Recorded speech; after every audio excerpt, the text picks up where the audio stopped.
Buenos días, distinguido grupo curso. El- Dentro del contexto del- de la... Espérame un segundo.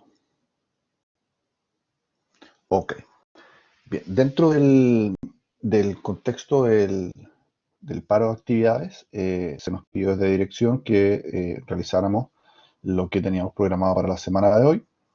Y es por eso que voy a realizar esta grabación y la voy a dejar colgada en vuestro Classroom para que la puedan revisar cuando ustedes lo estimen conveniente, muchachos.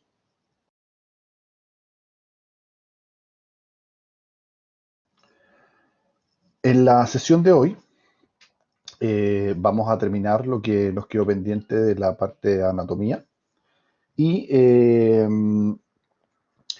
y vamos a empezar con la segunda parte de lo que teníamos planeado para hoy, que era cómo aplicamos la anatomía radiográfica que hemos visto en periapical y Baldwin y cómo aplica ella a la técnica panorámica. Y hacia el final ya de la sesión vamos a hacer algunos ejercicios prácticos de identificación de piezas dentarias. En la sesión anterior les había pedido que pudieran hacer una lista de estructuras óseas dentarias que ustedes creen que se pueden ver tanto en maxilar como en mandíbula en las técnicas periapical y Biden. La idea es que con esa lista en la mano podamos ir recorriendo las estructuras que yo les voy a ir mostrando ahora, eh, con el afán de que las puedan complementar, corregir o bien confirmar lo que ustedes han hecho eh, con esa lista. Para recordar, en el maxilar superior y en el maxilar inferior dividimos las estructuras anatómicas por zonas. En el maxilar superior se divide en zona anterior, zona media y zona posterior. Y en el maxilar inferior de la misma manera, anterior, media y posterior. El canino eh, tiene una doble militancia, puesto que en ocasiones aparece en zona anterior y en ocasiones aparece en zona media, tanto para maxilar como para mandíbula. ¿Ok? El, la, vamos a repasar algunas cosas de las que vimos de anatomía dentaria y que versaban de la siguiente manera. La anatomía dentaria en sí misma, eh, radiográficamente la analizamos en dos aspectos. La primera es como la estructural, digamos, la anatomía dentaria propiamente tal en relación a la ubicación en la arcada. Y esas estructuras que observamos tienen relación con lo que ustedes vieron en anatomía de primer año, que nos van a permitir identificar morfológicamente si estamos viendo un incisivo, un canino, un premolar o un molar. En términos generales, los incisivos eh, presentan bordes incisales, no tienen caras oclusales, eh, presentan cámaras que no tienen cuernos y casi siempre son unirradiculares. Luego en el canino ya encontramos otra conformación coronaria, ya no tiene un borde incisal, sino que tiene dos bordes, se le denomina techo en dos aguas, uno mesial y uno distal, y la mayoría de las veces tiene una sola raíz. Luego, en zona de premolares, el, ya vemos estructuras coronarias que son más globosas, más redondeadas, el sentido vestíbulo palatino es prácticamente del mismo tamaño que el sentido mesiodistal y el, casi siempre tienen una sola raíz los premolares, a excepción del primer premolar superior, perdón, que tiene dos raíces. Y luego vemos molares, que son casi siempre multiradiculares, ya la sección mesiodistal y vestíbulo palatina podríamos decir que son más o menos del mismo tamaño, digamos, y, y como les decía, casi todos son multiradiculares. Esa es la primera como referencia que tenemos que hacer para identificar la anatomía dentaria. Luego vamos a incluir aspectos radiográficos propiamente tal, a nivel de la corona, a nivel de la raíz. A nivel de la corona, como ya lo revisamos, vimos banda adamantina, el arco adamantino y la cuña adamantina, y la cámara pulpar. La cámara pulpar nos entrega ciertas pistas si estamos frente a un diente anterior o uno posterior. Vamos a decir, para empezar a conversar, digamos que las cámaras pulpares de los molares tienen cuernos, o más bien vemos los cuernos. En los premolares también tienen cuernos, pero debido a la disposición vestíbulo-palatina de los cuernos, no vemos esos cuernos radiográficamente. Y nos va a pasar lo mismo en el sector anterior. ¿Ok?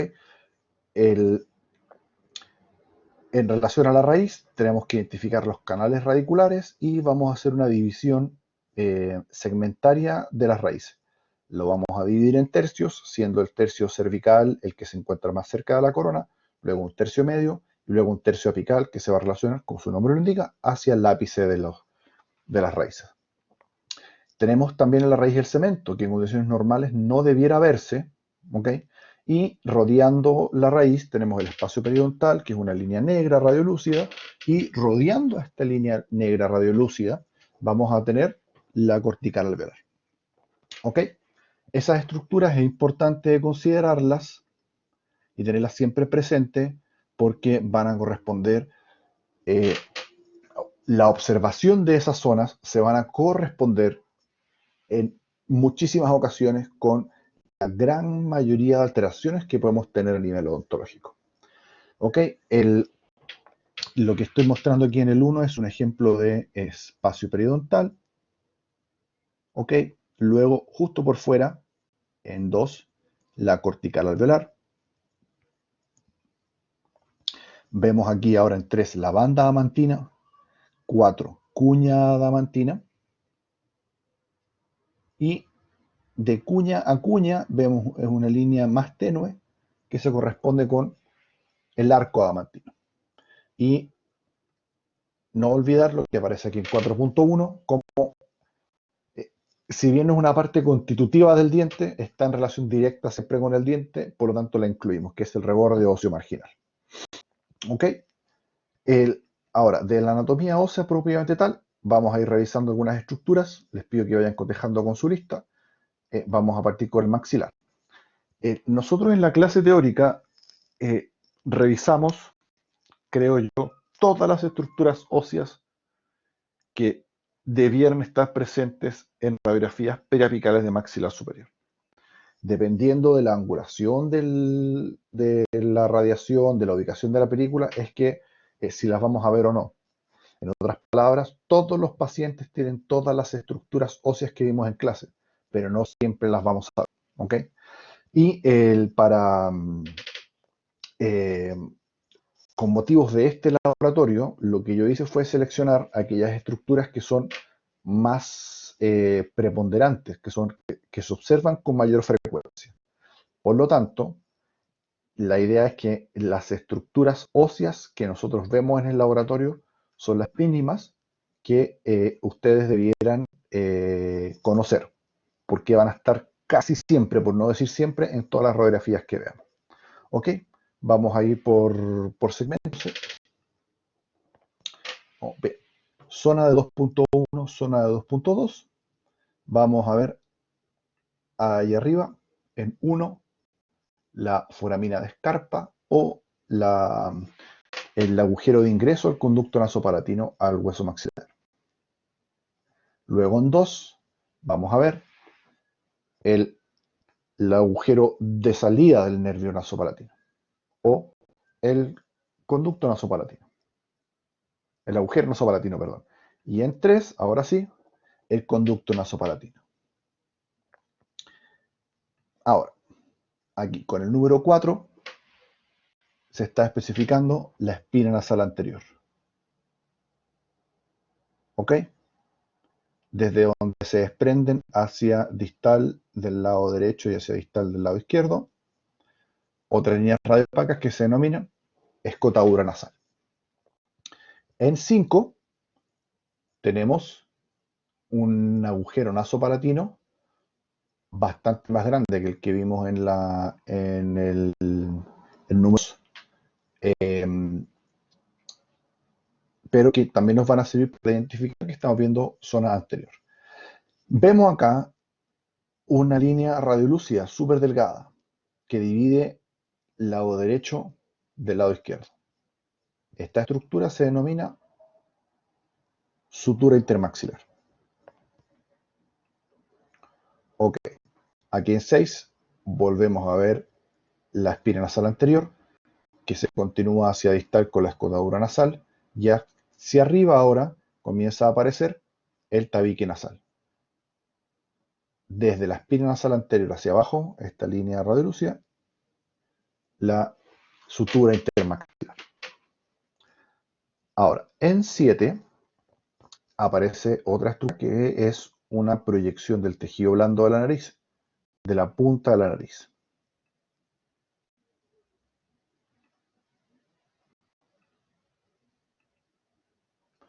Ok, en 8 se muestra un esquema de las estructuras que ya habíamos visto antes. Espina nasal anterior, escotadura nasal hacia el lado derecho, escotadura nasal hacia el lado izquierdo. Esto es del paciente, no de la pantalla. Desde ahí hacia abajo, la sutura intermaxilar y desde la espina nasal hacia arriba, el tabique. Repetimos, en 10, tabique, espina nasal anterior, escotadura, y en este caso, correspondiendo lo que habíamos dicho antes, al comienzo, este paciente igual tiene sutura intermaxilar, salvo que no se ve, ¿ok? En 11 vamos a ver corneta inferior, aquí arriba. En 12, ya en zona de diente 2-2, vamos a ver área de menor densidad, difusa, que se corresponde con la impronta del músculo mirtiforme. Recibe el nombre de fosita mirtiforme. Yendo ahora hacia distal, en este caso hacia distal del lado izquierdo, vamos a ver un conjunto de líneas que se intersectan. ¿Cuáles son? En 13, escotadura nasal. En 14, línea nasal. Y en 15, que es esta línea que llega hasta aquí arriba, cortical sinusal. Esto caracteriza la zona del canino, transición lateral canino, canino premolar. La escotadura nasal y la línea nasal son anatómicamente la misma estructura, pero radiográficamente se la denomina de manera diferente porque se relacionan con distintas zonas dentarias. La escotadura nasal es la zona anterior hasta el canino. Al entrar en contacto con contacto visual, digamos, con la escotadura sinusal, luego de ahí hacia distal recibe el nombre de línea nasal. Esto va a identificar la zona, una zona paramediana, transición, como les decía, lateral canino, canino premolar. Esta área se denomina IDNIS o conjunción nasosinusal y siempre vamos a encontrar este esquema. La escotadura nasal, que se continúa hacia distal como línea nasal, como una J, y con otra patita acá que es la cortical del seno maxilar. Tiene una forma de I invertida o de I latina, por eso se denomina IDNIS o IDNIS y conjunción nasosinusal. Para repasar, transición lateral canino premolar, en el que 13 es escotadura nasal, 15 cortical sinusal y desde esa intersección hacia distal, en 14, línea nasal. Existe ahora otra zona. Ya vamos transicionando hacia distal. Ya estamos en la zona media. Estamos viendo premolares y molares. En la zona de premolar, una estructura típica es el surco nasogeniano, que es la proyección del tejido blando de la mejilla. Este surco nasogeniano, como lo vimos en clase, siempre va a tener esta disposición hacia distal. Si me acompañan un poquito de imaginación, distinguidos, es como si usted estuviera abriendo una cortina. Y esta cortina va a abrir siempre hacia distal. Siempre hacia distal. ¿Ok? Y en esta zona vemos algunas, empiezan a aparecer ya algunas estructuras propias de la zona posterior que vendrían siendo el seno maxilar, rodeada por su cortical sinusal. Seguimos avanzando hacia la zona posterior, transición premolar-molar, y nos encontramos con la línea nasal, lo que antes veíamos como número 14, que se estaba insinuando, ya aquí en número 17 ella se presenta longitudinalmente en relación a los dientes como la línea radiopaca. Se denomina línea nasal y es anatómicamente el paladar o el piso de las fosas nasales. Y aquí abajo, esta estructura que ya se empieza a repetir a medida que vamos hacia distal, que es la cortical sinusal y el seno maxilar. Ahora, en franca zona posterior, nos encontramos aquí arriba en 18 con el seno maxilar en toda su expresión, digamos, en el que podemos ver tres estructuras. Siendo todo esto seno maxilar, lo que rodea al seno maxilar se le denomina cortical sinusal. Y en el interior vamos a encontrar dos estructuras que tienen relativa frecuencia, es decir, a veces las vamos a ver y a veces no. Tenemos aquí en línea blanca, me salió como propaganda de retail. Aquí, en esta línea negra, quiero decir, en esta banda radiolúcida, se ve la impronta de los lechos vasculares del seno maxilar. Y aquí, en, en una línea radiopaca, un tabique que divide al seno maxilar parcialmente. Ya ahora en zonas posteriores propiamente tal, vemos una estructura radiopaca que tiene forma de U o de V y que se corresponde anatómicamente con la apófisis cigomato-alveolar. Y desde esta estructura hacia distal, vamos viendo qué cosa, el cuerpo propiamente tal del hueso cigomático o hueso malar. Se le denomina velo del malar. Abajito acá tenemos este triángulo, que es el surco amular de tejido duro. Ese surco amular se corresponde también aproximadamente en esta zona con un surco amular de tejido blando. El surco amular de tejido duro específicamente tiene hacia mesial una limitante que es la tuberosidad y hacia distal otra limitante que es la apófisis pterigoides del esfenoides. Y justo aquí abajito tenemos un intruso. Si bien estamos ahora revisando los aspectos de zona posterior maxilar, vemos una estructura que está aquí en 22, que es de la zona mandibular. Es la apófisis coronoides. Cuando tengamos la oportunidad de practicar las técnicas radiográficas, esto se va a comprender mejor. Pero a nivel como para empezar a conversar, digamos, cuando nosotros hacemos esta radiografía de molares superiores, le pedimos al paciente que abra la boca, evidentemente. Bueno, al abrir la boca, la apófisis coronoides se proyecta hacia adelante y, digamos, se entromete en la película. Pero es un elemento de la mandíbula. ¿Ok? Bien, ahora con la mandíbula propiamente tal, pocas cosas. Tiene completa lógica. El hueso mandibular es más sencillo, pero hay algunas cosas mínimas que debemos recordar.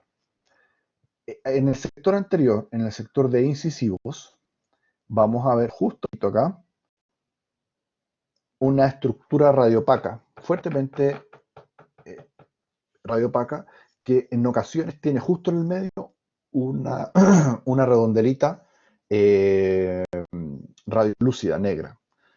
Esa estructura es una mezcla entre el foramen lingual, que es la zona radiolúcida, y la apófisis génica o espinas mentonianas. ¿Ok? Espinas mandíbulas, siendo estas espinas, estas apófisis, la zona más radiopaca. Luego, a nivel de premolares, vemos esta área redondeada radiolúcida que se corresponde con el foramen mentoniano. Y en esta zona vamos a encontrar como una transición desde distal hacia esta zona redondeada. Vamos a ver el canal mandibular, foramen mentoniano, y desde el foramen mentoniano hacia mesial se desprende el canal incisivo. Canal mandibular, foramen mentoniano, canal incisivo. Y en las zonas posteriores de molares vamos a ver borde anterior de la rama, las líneas oblicuas externas, vemos la continuidad del canal mandibular y específicamente lo que está destacado aquí en 25 es el borde basilar. Ok, les repito, las estructuras que nosotros vimos en clases como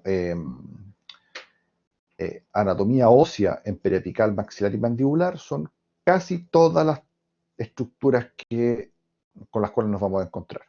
Las que yo he seleccionado para acá son las mínimas que ustedes debieran siempre, siempre recordar porque son las más típicas.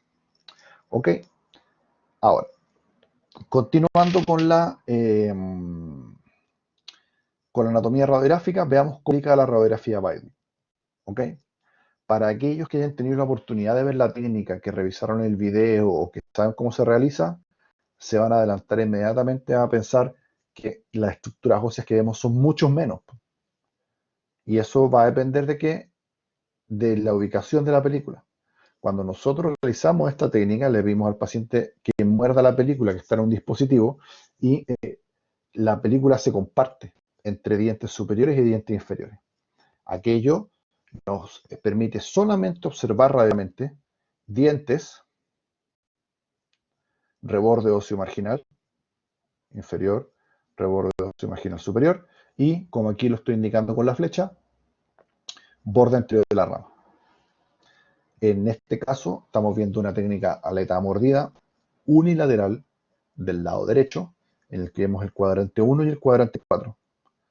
Y no vemos nada más, porque dientes, reborde óseo y reborde, perdón, y el borde anterior de la rama. ¿Ok? Y lo que sí ya podemos ir como teniendo presente es que hay una diferencia anatómica evidente entre los dientes que estamos viendo. ¿Sí? Si las cámaras tienen cuernos van a ser molares, si no tienen cuernos van a ser premolares. No en términos biológicos, sino que en términos radiográficos.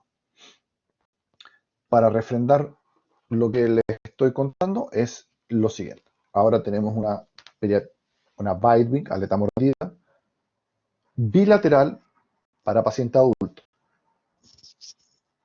Tenemos acá al lado derecho molares, premolares, y tenemos acá al lado izquierdo premolares y molares. Y vemos diente, reborde óseo, y solamente en el lado izquierdo vemos borde anterior de la rama. En el lado derecho no se ve nada más. Y en la Weidwing, ahora en este caso para un paciente pediátrico, recuerden que por lo que revisamos en clase, la Weidwing adulto bilateral tiene 4 radiografías y la pediátrica bilateral tiene 2 radiografías. ¿Ok? Al lado derecho vemos molares permanentes, molares temporales. Vemos reborde óseo y dientes en evolución intraósea. Más nada. Y al lado izquierdo tenemos molares temporales, molares permanentes, reborde óseo superior, reborde óseo inferior, y aquí se comienza a insinuar el borde anterior de la rama. ¿Ok? Eso era lo que nos había quedado pendiente de la clase anterior.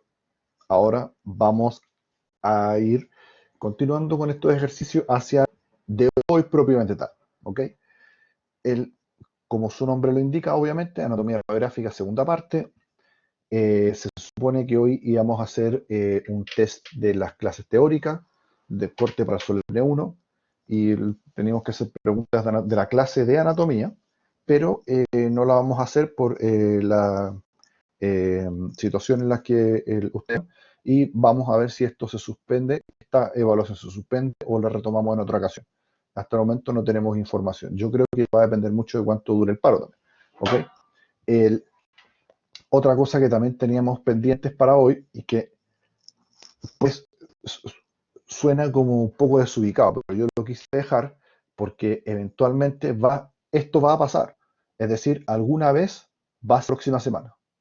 ¿Próxima semana en qué? En que vamos a ir al BOC radiológico del piso 6, fechas que no dependen, estamos esperando al mundo, digamos, al mundo que tan pronto se resuelva la crisis sanitaria, vamos a recién empezar a proyectar algunas fechas eh, para poder volver a aquello, si es que además se resuelve el paro, ahí vamos a ir ajustando.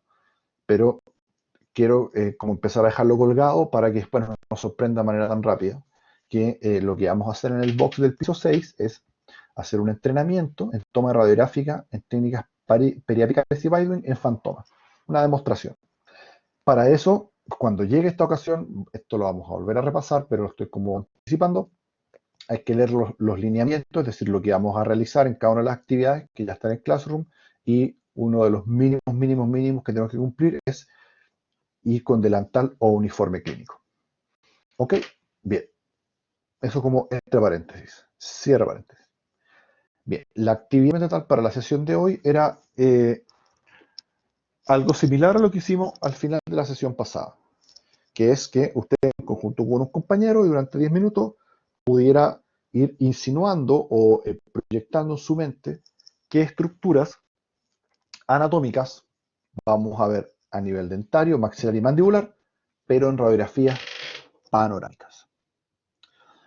Cabe aquí la siguiente aclaración. Lo que nosotros vamos a revisar de radiografía panorámica en esta ocasión es solamente la anatomía, es decir, qué estructuras vemos, estructuras óseas observamos y dentarias, y cómo ellas se corresponden con lo que vimos en periapical y Baldwin, con la intención de poder ocupar esa radiografía para ejemplificar algunas situaciones en clases futuras. La clase propiamente tal de radiografía panorámica y cómo ésta se produce, sus indicaciones, el equipo, etcétera, eso lo vamos a ver en el segundo semestre. Pero ahora necesito que tengan algún acercamiento a la radiografía panorámica para que podamos discutir de los casos radiográficos cuando queramos hacer, por ejemplo, en clase de anomalía. Cuando veamos si hay dientes de más o dientes de menos y veamos una radiografía panorámica, lo que me gustaría es que ustedes ya tuvieran más o menos claro los aspectos anatómicos, ¿okay? Para ir adelantando un poco la utilidad que nos puede entregar la radiografía panorámica. Bueno, aquí deberíamos haber dado un tiempo, un espacio, y para que fueran generando ustedes la lista. Ahora bien, esto lo podemos hacer de igual manera, por lo tanto, si quiere ahora le pone pausa, hace la lista y luego retomamos. ¿Ok? El,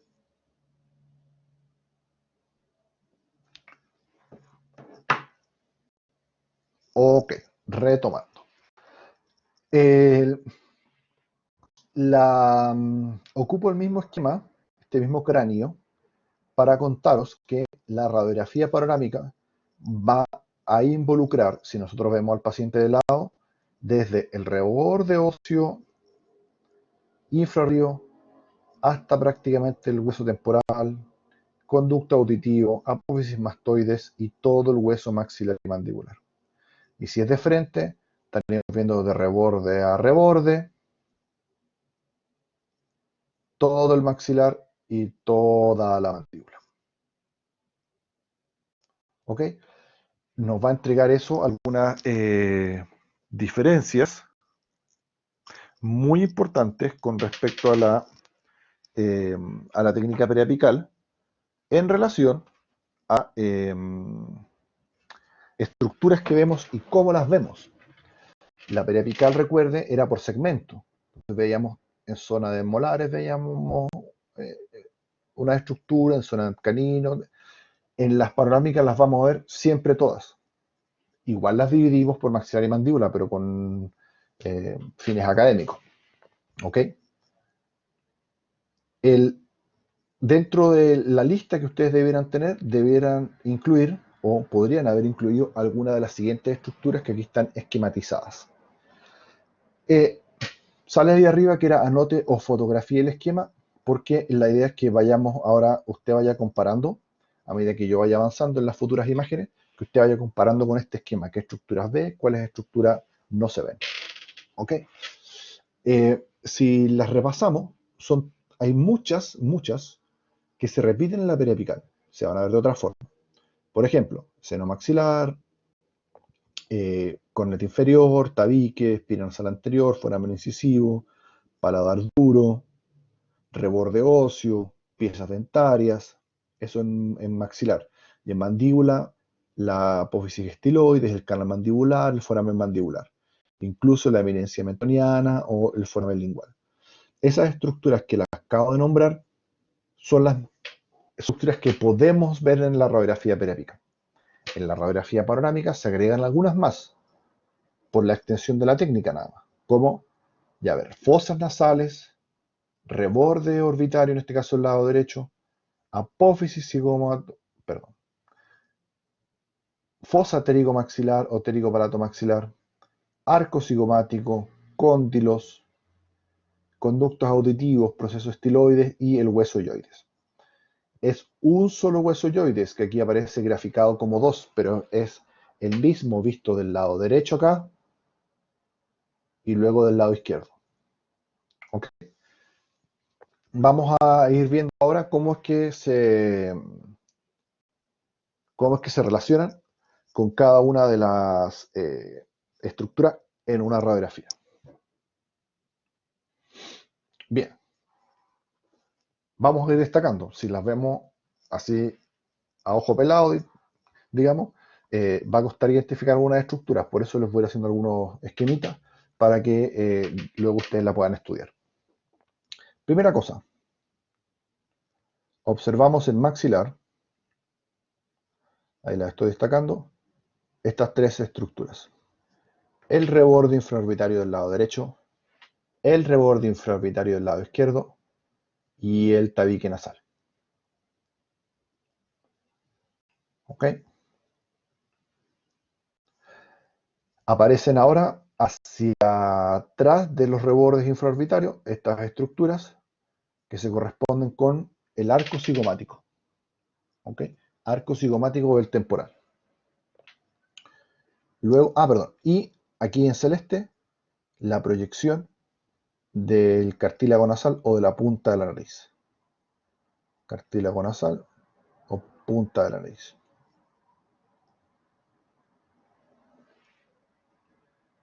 Luego, dos estructuras difusas que se proyectan bajo el reborde suborbitario y que vendrían siendo distinguidas los cornetes inferiores. Y sobre los cornetes inferiores vemos seno maxilar.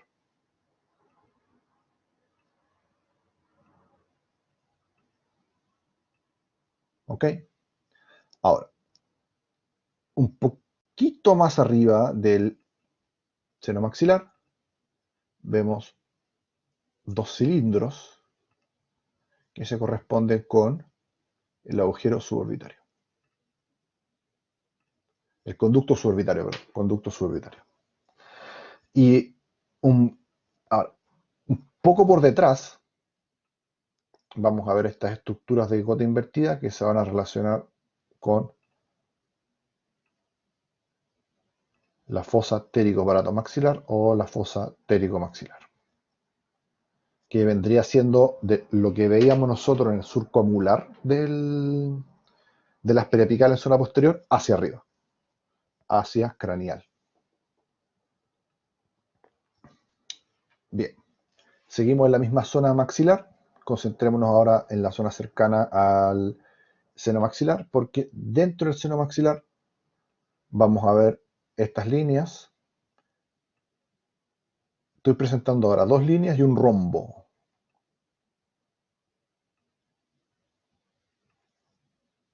Las líneas hacen referencia a la apófisis cigomato-alveolar, en este caso el lado derecho, apófisis cigomato-alveolar del lado izquierdo, y este rombo aquí adelante es la espina nasal anterior.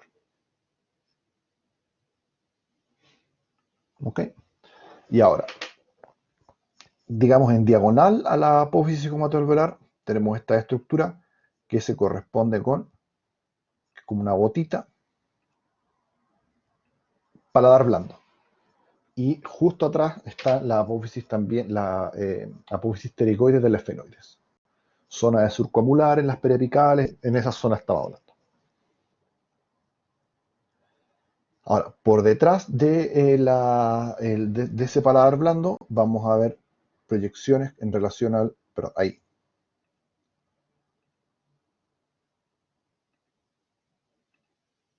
Aquí. Proceso estiloides. ¿Sí? La apófisis ósea que emerge de la apófisis mastoide del temporal. Proceso estiloides. ¿Ok? Bien. Ahora vamos voy a delimitar una zona. Dentro de todos los colores de la panorámica, fíjense que aquí en esta zona se ve más oscuro. Se ve más oscuro, se ve más oscuro. Esto es la vía aérea. La vía aérea. Tenemos aquí adelante las fosas nasales, luego hacia atrás coana, rinofaringe, orofaringe. Delimitada por la borde anterior de la faringe, paladar duro, borde anterior de la faringe, y hacia aquí atrás, borde posterior de la faringe. ¿Ok? Vamos a ver con el esquema si queda un poco mejor. Estaríamos viendo, entonces, lo siguiente, la línea continua paladar duro. ¿Ok? Y hacia ambos lados y hacia atrás, borde anterior de la faringe, con esa línea punteada más gruesa. Y con la línea punteada más delgada, borde posterior de la faringe. Esto divide, por lo tanto, vía aérea en la zona de fosas nasales, rinofaringe aquí arriba y orofaringe aquí abajo. Se repite lo mismo al lado derecho, evidentemente.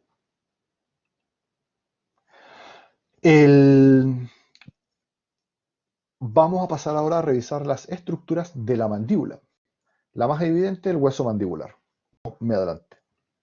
Ok. El hueso mandibular, con todos sus componentes.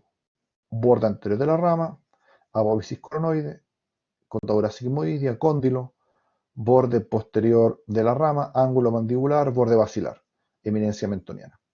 Y nos vamos hacia el otro lado con borde basilar, ángulo mandibular, borde posterior de la rama, cóndilo, escotadura, sigmoidea, proceso coronoide, borde anterior de la rama. Y se va a continuar con R borde óseo. ¿Ok? Ok. Dentro entre rama y cuerpo vamos a encontrar estructuras muy famosas, el canal mandibular y el foramen mandibular. Canal mandibular y foramen mentoniano. Canal mandibular y foramen mentoniano. En el lado izquierdo y en el lado derecho. Ok, ahora vienen unas estructuras que no son estructuras propiamente tal, sino que son más bien colores e imágenes dentro de la radiografía. ¿Por qué? Miren, pongan atención aquí, fíjense que aquí hay una línea que es como un rectángulo donde se ve un poco más blanco y del otro lado pasa lo mismo. Hay unas contorniales acá que determinan que esta zona se ve más blanca. Esas líneas, que las voy a mostrar ahora, son las imágenes fantasmas de la rama contralateral. Repito, imágenes fantasmas de la rama contralateral. En simple, esta línea que vemos aquí es la imagen fantasma de la mandíbula derecha. Y esta línea que vemos acá es la imagen fantasma o la proyección de la hueso mandibular del lado izquierdo. ¿Ok? Repito, perdón. Cada una de estas líneas se corresponde con la rama del otro lado. Es decir, esta que nosotros vemos aquí al lado izquierdo del paciente corresponde a la rama a la imagen fantasma de la mandíbula al lado derecho, y esta otra línea verde acá corresponde a la imagen fantasma de la mandíbula del lado izquierdo. Ok, justo abajito de esa línea fantasmas tenemos la proyección del deltoides. Como ya lo había adelantado, los pacientes todos tenemos un solo deltoides, pero al minuto de realizar la radiografía aparecen dos, pero es uno solo. Es el deltoide, en este caso sería la masa lateral del lado derecho, y en este caso sería la masa lateral del lado izquierdo. A veces se ven las astas mayores y las astas menores, pero casi siempre se ve el cuerpo. ¿Ok? Bien. Ahora, siguiendo como con estas líneas medias fantasmagóricas, aquí ahora tenemos en toda esta zona una especie de zona más difusa. Esa zona más difusa se ve así porque se proyecta en esa zona la columna cervical. Estoy ahora en este fantástico efecto animado mostrando en esta zona. Esto es la proyección de la columna cervical.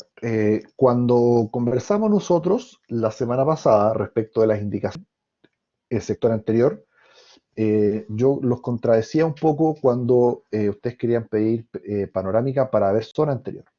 Y era por esto, porque una radiografía panorámica en la zona anterior no siempre se ve bien, por no decir que se ve más o menos, no. Y en comparación a la nitidez que nos entrega una periapical, la periapical siempre va a ser mucho mayor en esa zona. ¿Debido a qué? A la proyección tanto de la columna cervical como de las siguientes estructuras, que si bien no son estructuras biológicas, es decir, no pertenecen al paciente, sí se ven y por eso las quise incluir. Corresponden a partes del equipo. Esta herradura que está aquí abajo es una mentonera donde el paciente se apoya, y en una pelotita que está aquí arriba es algo que el paciente muerde para mantenerse firme. ¿Ok? Estructuras no biológicas, pero que se pueden confundir con algunas cosas, como por ejemplo alguna lesión, alguna restauración.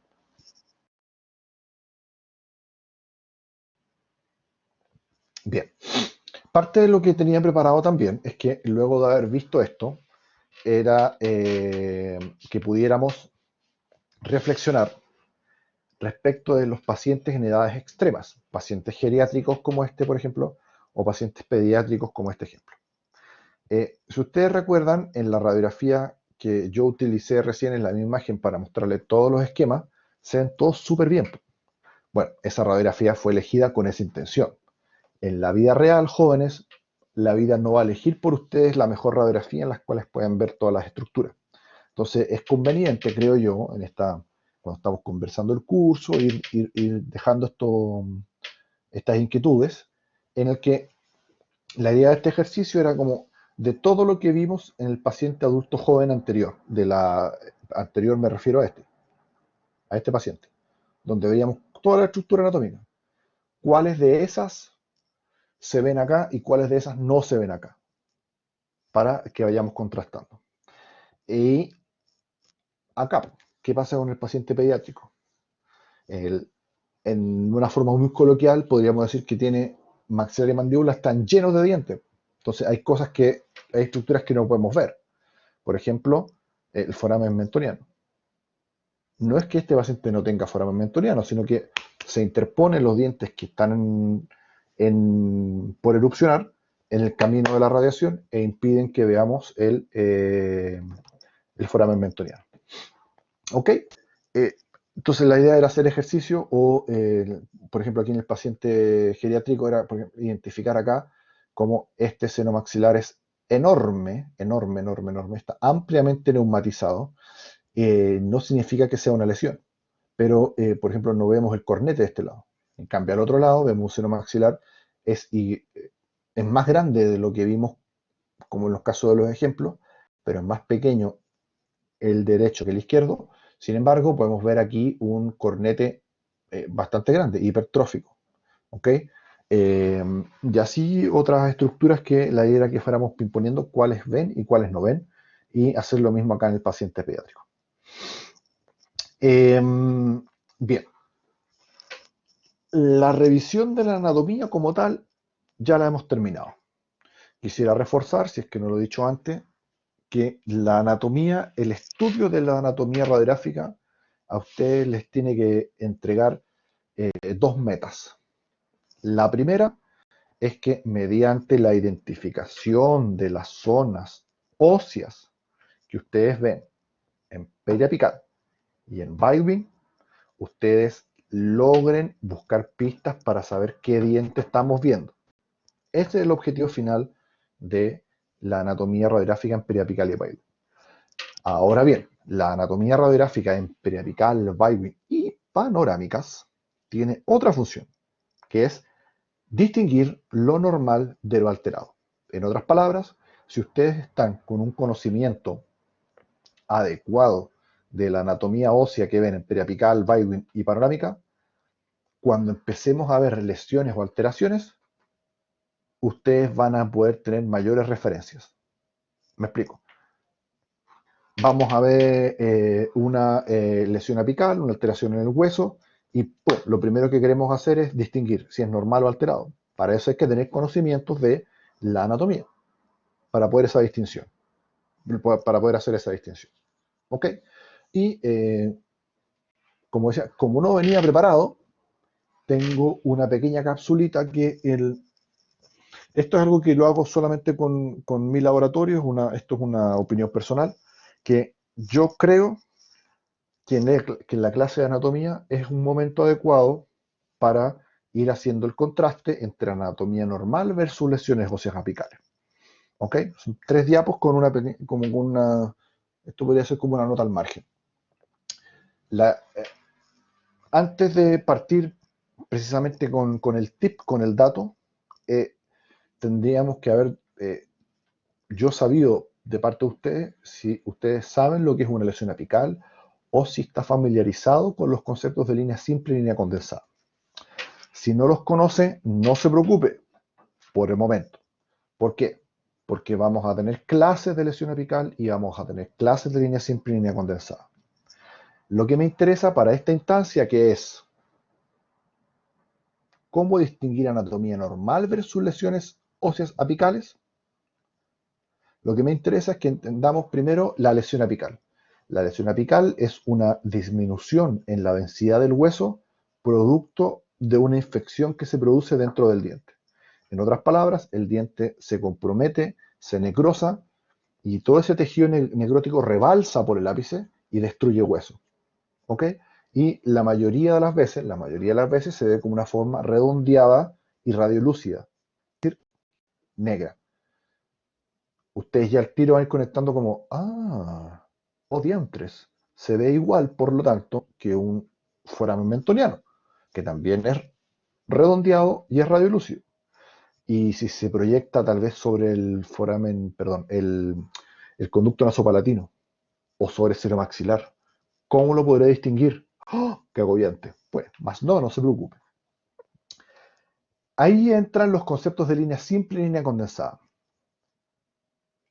Ambas líneas son constituyentes de toda radiografía, es decir, en todas las radiografías que nosotros vemos te va a haber líneas simples y líneas condensadas. Las líneas simples no son más que, y aquí voy a adaptar una diapo para mostrarle un ejemplo, una separación virtual entre una estructura y otra. Así de filosófico. Termina esmalte, la banda diamantina, empieza el aire, línea simple. Termina aquí arriba la foramina de escarpa y entra el conducto, línea simple. Termina ahora el canal y empieza la línea simple. ¿Ok? Y las líneas condensadas son líneas blancas radiopacas. que se constituyen por una cuestión muy específica, que es que la radiación les pega de una manera particular, que ya vamos a ver en la clase en eso, pero lo que quiero que recuerden es que la línea condensada es una línea más blanca. Por ejemplo, tabique.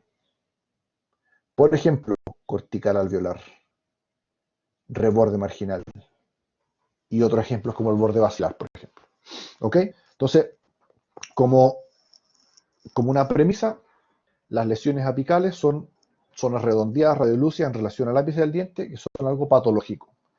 Y se pueden confundir con estructuras anatómicas como la que estamos viendo ahora, que es el conducto, el foramen incisivo, o el foramen mandibular, por ejemplo, o el seno maxilar, y que la diferenciación las vamos a establecer respecto de las líneas simples y condensadas que componen una imagen.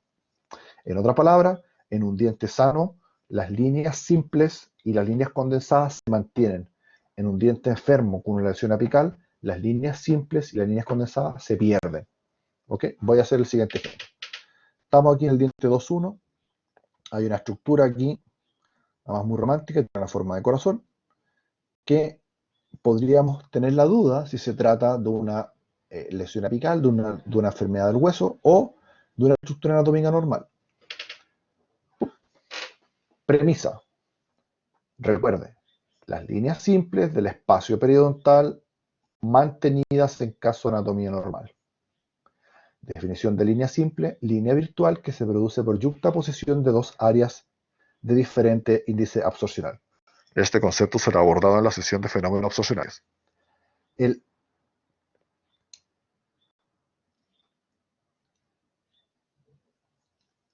¿A cuáles líneas me refiero? A esta, a la del espacio periodontal y la de la cortical marginal.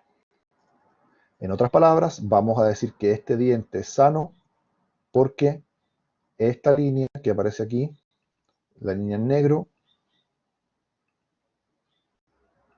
está conservada, está mantenida. Otro caso, para el diente 1.1, miren aquí. ¿Qué será esto? ¿Lesión apical o una estructura ósea normal? ¿Lesión apical o conducto nasopalatino?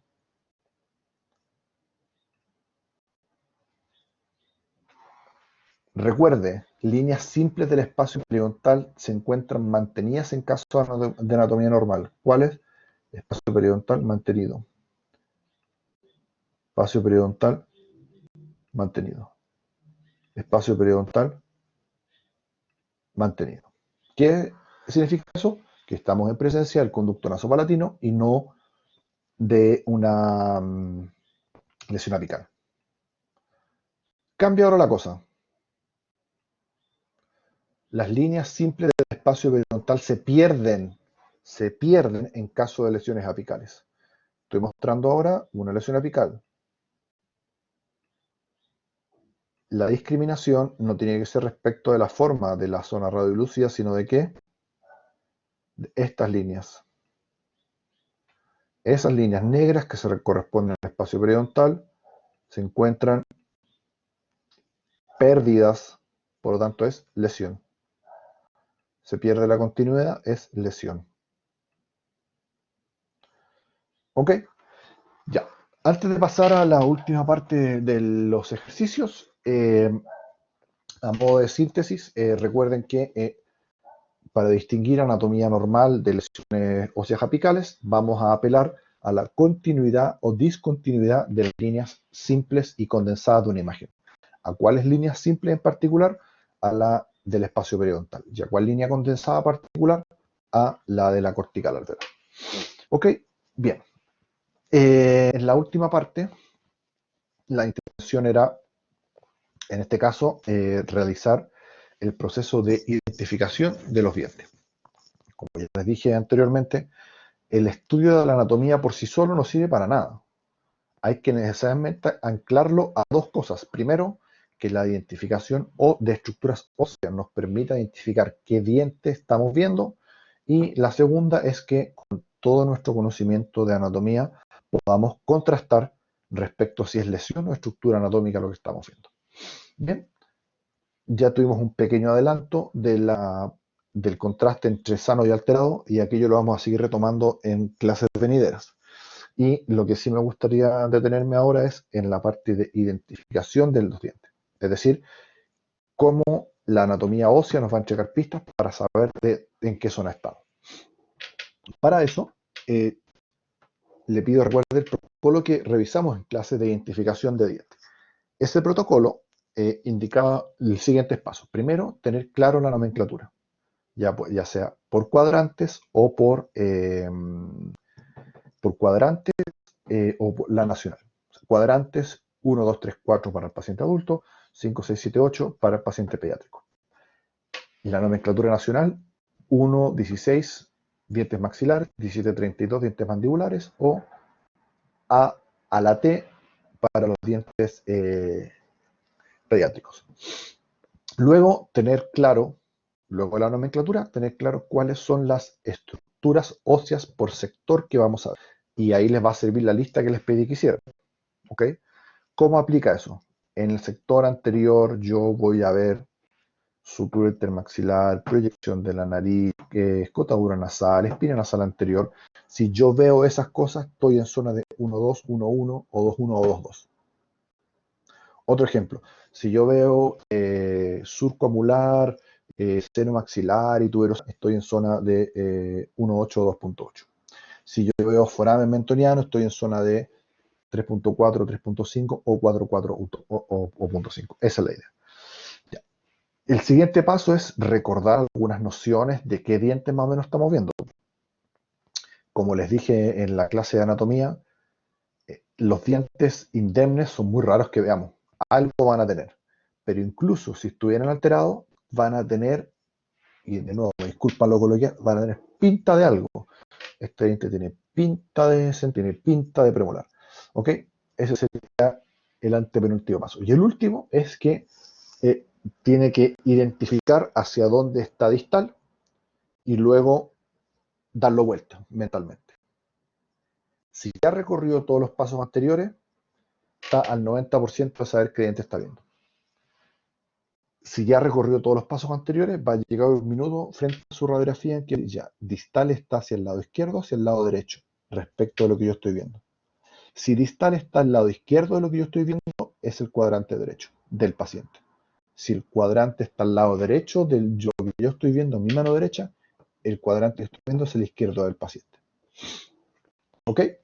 En los ejercicios venideros, voy a ejercitar o les voy a mostrar, digamos, el protocolo o cómo debieran tener la estructura de pensamiento a lo que están empezando en unas primeras radiografías y después me voy a silenciar unos segundos y para que usted pueda hacer los ejercicios, pueda anotar los dientes que está viendo y después yo le voy dando la solución. ¿Ok? Bien. ¿Cómo debería funcionar esto?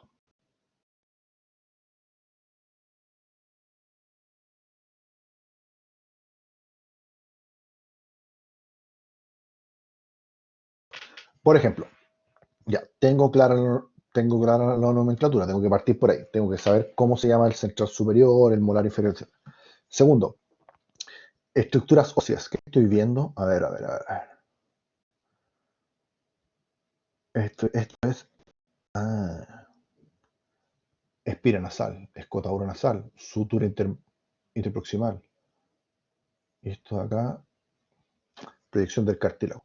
Si yo estoy viendo eso, tengo que estar necesariamente en zona de 1, 2, 1, 1, 2, 1, U, 2, 2. ¿Ok? Segundo, sí, estoy en lo correcto porque estos dientes, y me disculpo nuevamente por lo coloquial, tienen pinta de centrales, no parecen ni caninos, ni molares, ni premolares. Confirmo, estoy en el sector anterior. Luego, me están preguntando sobre cuál es este diente. ¿Hacia dónde está distal de este diente? Hacia mi lado derecho. Y si está hacia mi lado derecho, es el lado izquierdo del paciente, por lo tanto es el 2-1. ¿Ok? Ahora, aplicando ese mismo protocolo o forma de pensamiento, deberíamos hacer el ejercicio con este diente.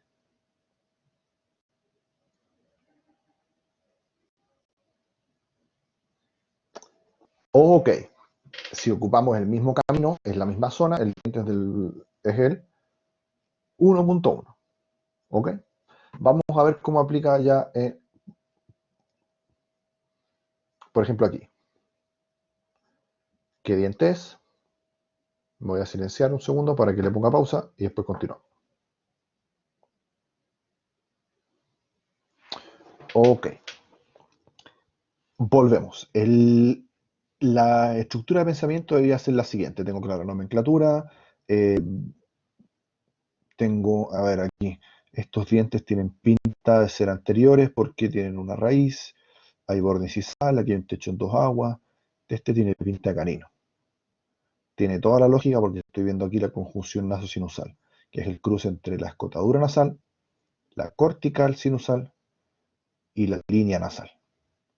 Y, como ya me dijeron, esta zona que es el seno maxilar, y el seno maxilar va siempre hacia distal con respecto a la escotadura nasal, por lo tanto distal está hacia el lado derecho. Y si distal está hacia el lado derecho de mi lado como observador, es el lado izquierdo del paciente. Este es el 2-3. ¿Ok? Y ese es los ejercicios que hay que ir haciendo. Les voy a ahora a continuación eh, dar también unos segundos para que pongan pausa y después yo les voy a ir dando, viendo qué diente es el que estamos viendo. ¿Ok? Ok, volvemos. La idea es que pueda ir haciendo el mismo recorrido que le hice anteriormente. Repito, de qué tienen pinta los dientes, qué zona debiera, por lo tanto, ósea corresponderse respecto de las estructuras que estoy viendo. Después identificar hacia dónde está distal, de mi parte como observador, para luego invertirlo y eh, eh, ¿cómo corresponderlo con el lado del paciente. En este caso, que estamos viendo es el diente 2.5. Aquí estamos viendo el 1.6, perdón, 1.7, me distraje. 1.7. Y aquí en mandíbula el mismo protocolo. ¿Ok? Los dientes que estaríamos viendo serían los siguientes. 4.2, 4.5, 4.8. Bien, esos serían los ejercicios en radiografía periapical. Y en radiografía Biobeam, ¿cómo lo hacemos? Bueno, ahí recuerden que solamente iban a poder distinguir molares de premolares respecto de la cara oclusal, los cuernos, la forma, de nuevo, comillas, el diente tiene pinta de, cierro comillas, y solamente íbamos a ver reborde óseo y en ocasiones, ¿qué íbamos a ver en ocasiones? Esto, el borde anterior de la rama. Este borde anterior de la rama siempre va a estar hacia distal. ¿Ok? Por lo tanto, aplicando el mismo protocolo para la radiografía anterior, les voy a decir que este diente de aquí arriba es el 1.6 y aquí abajo estamos viendo el 4.5. En radiografías Weibing siempre el cuadrante 1 va a estar con el cuadrante 4 y el cuadrante 3, perdón, con el 3. Aquí hacemos lo mismo, el mismo ejercicio, en este caso una Weibing bilateral. Este es el lado derecho, distal está hacia la izquierda, por lo tanto es del lado derecho, y este es el lado izquierdo. Distal está hacia la derecha mía, digamos, como observador, por lo tanto del izquierdo del paciente. Bajo ese marco estaríamos viendo aquí el diente 1.4 y aquí el 2.7. Bien, todo muy sencillo, pero entra siempre una variable a considerar, el paciente pediátrico. El paciente pediátrico es necesario que nosotros identifiquemos si estamos viendo un diente permanente o un diente temporal porque tienen números diferentes. Esa es la justificación. Tenemos algunas pistas. Si nosotros vemos un germen permanente en la radiografía, como por ejemplo en esta Weibing aquí arriba, aquí abajo o aquí, estamos viendo dientes temporales. En este caso, dentición mixta, porque aquí tenemos un diente permanente y tenemos dientes temporales. Y en este caso tenemos solamente dientes temporales erupcionados y dientes permanentes dentro del hueso. Los molares temporales, a modo de pista, tienen una constricción cervical y una convergencia apical. Aquí, fíjense. Constricción cervical, tienen como una cuña en la zona cervical, constricción cervical, luego las raíces se abren un poquito y después los ápices convergen, es decir, se empiezan a mirar uno al otro. La idea es que, o por qué está eso, para poder cobijar el germen del permanente. ¿Ok? Por eso tienen esa forma. A diferencia de los molares permanentes que son rectos. ¡Pum! Y las raíces viajan recto respecto de la cuña hacia el ápice. Eh, en relación al tamaño relativo de banda amantina y cámara, eso lo pueden aplicar siempre que tengan dentición mixta, es decir, que tengan un molar permanente para ver y un molar temporal para ver. Si es que es así, los pueden comparar, se van a dar cuenta que la banda adamantina del diente temporal es más delgada que la del diente permanente y que el tamaño de la cámara respecto del tamaño de la corona en un diente temporal es más grande que el tamaño de la corona respecto de la corona, el tamaño de la corona en un permanente respecto del tamaño de esa corona. ¿Ok?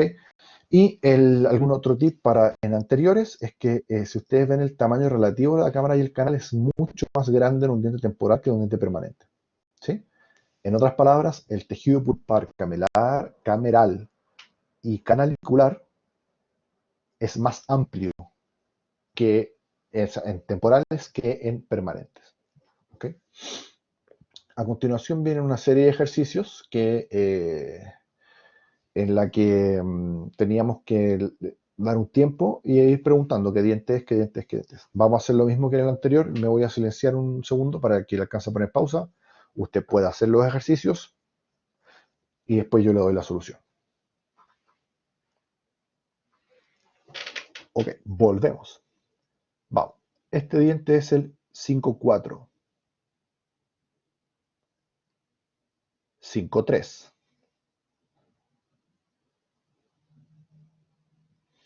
8-5, 8-5. El mismo. 8-5. Repitamos lo mismo acá. 1-3, 5-3, 2-1,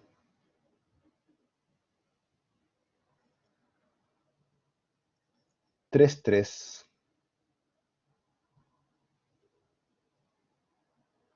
4-2. Y la última, 2-4, 2-6,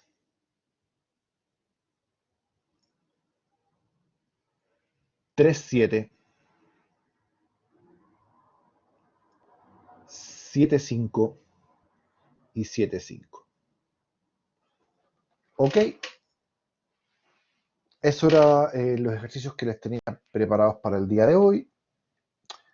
Eh, Vuelvo a colocar este mensaje. Algún día va a ser la próxima semana. Algún día.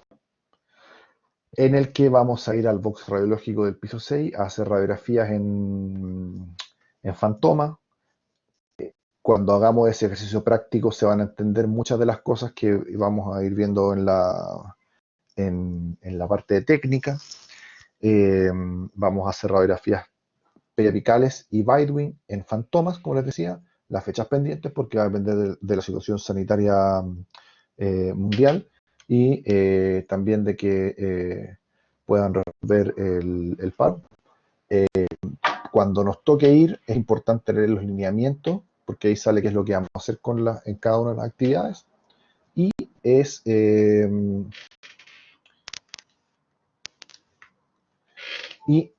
uno de los lineamientos mínimos es que vayan con delantal o uniforme clínico. ¿Ok? Bien, confiamos que esto va a suceder más pronto que tarde. Bien, distinguidos, hemos dado cierre a esta primera entrega que es un poco extensa en relación a indicaciones y anatomía. Respecto a las indicaciones, recordad, jóvenes, que cada una de las técnicas tiene su mérito. La técnica periapical recibe ese nombre porque la parte que mejor vemos es el ápice, porque ahí pasa la radiación, pero igual vemos otras estructuras como el reborde óseo y el diente completo de estructuras vecinas.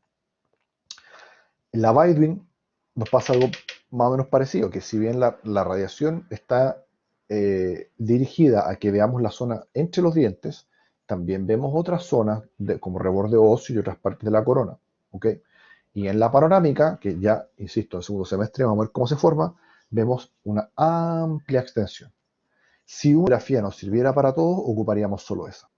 ¿Qué es lo que tenemos que recordar? Que si bien cada una de las radiografías tiene su zona de mejor rendimiento, sirven para otras cosas, ¿ok? Y cada una de esas indicaciones va a estar justificada desde el punto de vista clínico. En otras palabras, si la clínica justifica el uso en un paciente, por ejemplo, de las 3 técnicas, va a estar perfecto. Lo que no puede ser es que no exista un proceso reflexivo en relación a por qué pedir o no pedir una técnica radiográfica.